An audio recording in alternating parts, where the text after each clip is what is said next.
नाही, मला वाटतं शिक्षणाचा कोणी कुठे घ्यावा त्यांचा प्रश्न आहे. पण आपण जे म्हणतायत की जिल्हा परिषद शाळेमध्ये संख्या कमी आहे, मला वाटतं असं नाही आहे. आता शिक्षण क्षेत्रामध्ये सुद्धा जिल्हा परिषदच्या शाळेंचा दर्जा उंचावतो आहे. शिक्षणाकडे सगळ्यांचं आमचं लक्ष आहे, सरकारचं लक्ष आहे. पण आता इंग्रजी माध्यमाचं थोडं खूळ निघालेलं आहे. त्यामुळे अनेक पालकांना वाटतं, अगदी मध्यमवर्गीय किंवा खालच्या लोकांना असं वाटतं की माझा मुलगा इंग्लिश बोलला पाहिजे, इंग्लिश त्याला आलं पाहिजे. ही लोकांमध्ये एक थोडासा एक न्यूनगंड आता नवीन सुरू झालेला आहे किंवा असं लोकांना वाटायला लागलेलं आहे. आणि म्हणून मराठी शाळेऐवजी आपण इंग्रजी शाळेत शिकावं म्हणून विद्यार्थ्याचा कल तिकडे जास्त चाललेला आहे. पण जिल्हा परिषद शाळेमध्ये सुद्धा सरकार आम्ही लक्ष देऊन आहोत. दर्जेदार शिक्षण तिथे चांगलं कसं मिळेल, सगळ्या सोयीसुविधा कशा मिळतील यासाठी आमचा प्रयत्न आहे. बँक राजकीय लोकांना कर्ज देत नाही असं पण आपलं काल गुलाबराव पाटलांनी पण म्हटलं होतं की पुढाऱ्यांना कर्ज देते. खरं आहे, मी माझा अनुभव सांगितला. मी माझ्यावर बितलेली सांगितली की राजकीय क्षेत्रात काम करणारे लोक असतील किंवा विशेष करून पुढारी असतील, यांना कर्ज देण्यासाठी बँका टाळाटाळ करतात किंवा काही अंशी देत नाही. ही वस्तुस्थिती आहे आणि मी अनुभवलेलं आहे. 6-7 वर्षापूर्वी मी खाली इनोवा गाडी घेतली. HDFC बँकेत सगळे माझे पेपर तयार झाले माझ्या आमदार शहरामध्ये, गावामध्ये.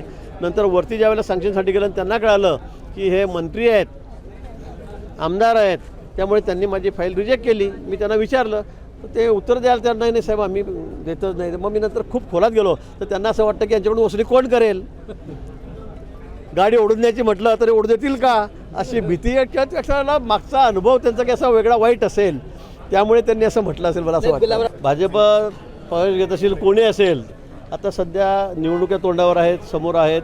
आणि त्यामुळे अनेक कार्यकर्त्यांना असं वाटतं की आपण भारतीय जनता पक्षामध्ये जावं. खूप मोठा ओढा सगळ्या कार्यकर्त्यांचा आमच्या पक्षात यासाठी आहे. त्यांचं स्वागत आहे. का सोडत असेल पाहिजे काय वाटतं तुम्हाला? खडसेंना का सोडत असेल असं वाटतं तुम्हाला? आणि मला वाटतं कोणाला सोडल्यापेक्षा आज सगळ्यांना माहिती आहे की देशभरामध्ये एकच पक्ष आहे आणि हा महासागर आहे, त्याच्यामध्ये आपण विलीन व्हावं सगळ्यांनाच वाटतं आहे. आणि म्हणून आज भारतीय जनता पक्षामध्ये नुसतं मुक्ताईनगरचा विषय नाही आहे, जळगावचा विषय नाही आहे.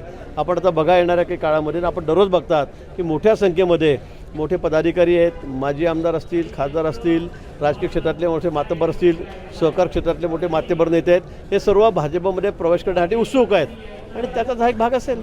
शरद पवार गटातले पण अनेक आमदार जे आहेत ते अस्वस्थ आहेत. त्यांनी आज शरद पवारांकडे मागणी केली आहे की आम्हाला सत्तेमध्ये जायचं आहे, अशी त्यांनी मागणी केली आहे. नाही, मला त्यांनी काय मागणी केली त्याबद्दल काही माहिती नाही किंवा माझ्या कानावर पण नाही आहे. पण अनेक लोकांना असं वाटतं कारण त्यांना पुढे त्यांचं भविष्य अंधकारमय वाटतं आहे. इतर पक्षांमध्ये विशेष करून उबाठामधले लोक भरपूर यायला उत्सुक आहेत. शरद पवार साहेबांकडचे अनेक लोक आमच्याकडे यायला उत्सुक आहेत कारण त्यांना पुढे भविष्य त्यांचं दिसत नाही आहे.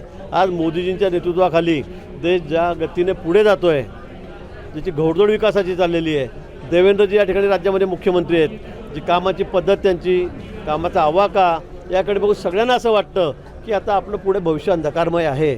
आणि म्हणून त्यांना भारतीय जनता पक्षामध्ये यावं असं वाटतंय. शरद पवारांनी असं म्हटलंय पण कार्यकर्त्यांना की मी भाजप सोडून कोणत्या पण पक्षासोबत स्थानिक स्वराज्य संस्थांमध्ये युती करायला तयार आहे. स्वागत आहे त्यांचं. आम्ही कुठे आमंत्रण देतो त्यांना? त्यांनी जिथे तिथे राहावं, लढावं. धाराशिवच्या डेप्युटीच्या बैठकीमध्ये महायुतीमध्ये मतभेद असल्याचं समोर आलं आहे. प्रताप सरनाईक जे आहेत तिथले पालकमंत्री, ते म्हणतात की मी पालकमंत्री असताना मलाच निधी मिळत नाही, असं दुःख त्यांनी व्यक्त केलं आहे. नाही, त्याबद्दल मला काय माहिती आहे. मुख्यमंत्र्यांना तरी सांगावं काय असेल ते. एकीकडे फडणवीस आणि राज ठाकरेंची भेट झाली, त्यावर संजय राऊत असं म्हटलं की बा अदानींनी जे मुंबईवर अतिक्रमण केलं त्याच्या संदर्भात राज ठाकरे भेटले असतील असा गोचर लागला संजय राऊत. आता संजय राऊतांबद्दल काय बोलावं? ते बोलण्यासारखं असं वाटतं का? लोक ऐकायला तयार नाही राहतात त्यांना. फक्त त्याची पोपट पंचवीस रोज सकाळी झाली की काही ना काही सुरू असते. म्हणजे मी सांगितलं नाही का, काल युद्ध सुरू होतं, सिंदूरची आपली मुवमेंट सुरू होती तिकडे, तिकडे ते पंतप्रधानांनी राजीनामा द्यावा म्हणतायत, अमित भाईंनी राजीनामा द्यावा म्हणतायत. त्यांच्याबद्दल काय बोलावं? त्याच्याबद्दल न बोललेलं बरं. एवढा मोठा अपघात झाला आणि लगेच तासाभरामध्ये त्यांनी काय काय मुक्त फळं उधळायला सुरुवात केली. पण संजय राऊत काही हा बोलण्यासारखा किंवा उत्तर देण्यासारखा विषय नाही माझ्या मते. ABP माझा, उघडा डोळे बघा नीट.